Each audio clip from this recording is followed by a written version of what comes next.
Assalamualaikum warahmatullahi wabarakatuh. Perkenalkan kami dari kelompok 13 yang beranggotakan Didi Arum Saputra, Muhammad Fatur Rozak, Istiqomah akan menyampaikan makalah tentang peradaban Islam di Indonesia sebelum dan sesudah kemerdekaan. A.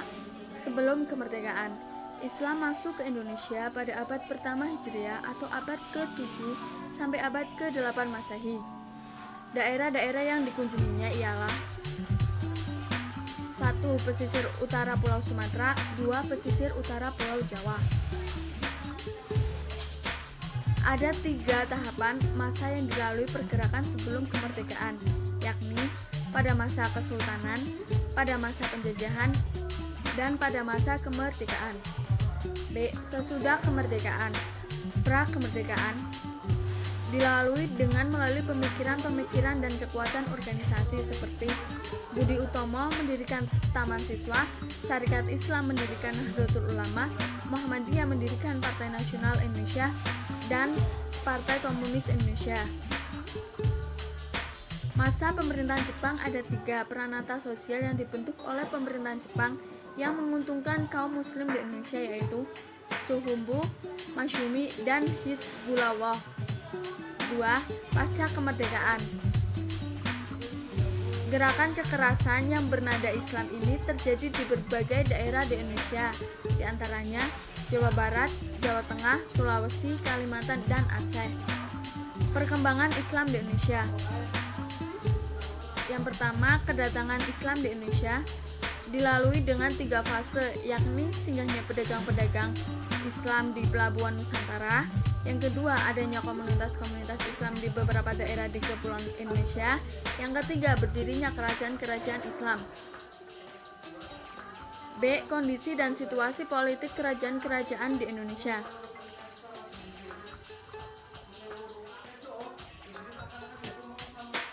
Kondisi tersebut semakin mengguncang dan menyebabkan keruntuhan pada masa politik.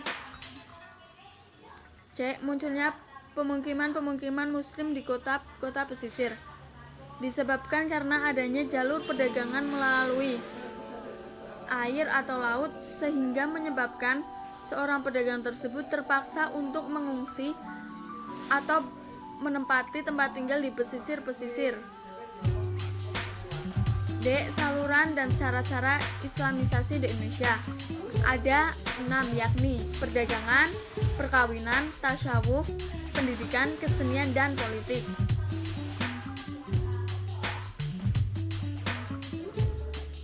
C. Perkembangan Islam pada masa modern di Indonesia ditandai dengan munculnya gagasan nasionalisme yang diiringi oleh berdirinya partai-partai politik.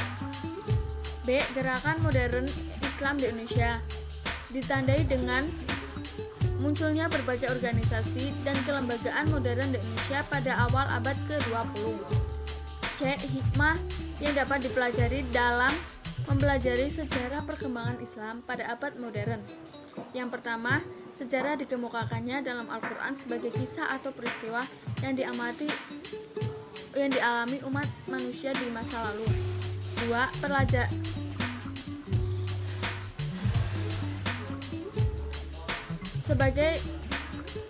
Sebagai sejarah dalam menentukan sikap.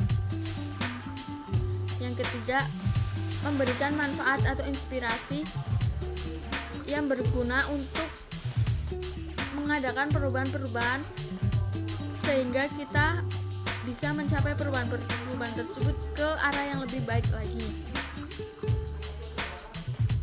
B. Perjalanan peta politik Islam di Indonesia. Pada masa itu hanya ada 2 partai politik berasaskan Islam, yakni Partai Masyumi dan Partai NU. E. Perkembangan pendidikan agama Islam di Indonesia. Kemajuan pendidikan Islam di Indonesia dapat dilihat dari semakin luasnya persebaran pondok pesantren dan lembaga formal pendidikan Islam. D. Perkembangan seni budaya Islam di Indonesia. Macam-macam seni budaya Islam di Indonesia, yakni batu nisan, arsitektur, seni rupa, aksara, dan seni sastra. C. Pengaruh masuknya Islam terhadap bangsa Indonesia. meliputi yang pertama pengaruh bahasa dan nama, yang kedua pengaruh budaya adat istiadat dan seni, yang ketiga pengaruh dalam bidang politik, yang keempat pengaruh dalam bidang ekonomi. Sekian dari kelompok kami. Apabila ada kekurangan mohon maaf. Wabillahi taufiq wal hidayah. Wassalamualaikum warahmatullahi wabarakatuh.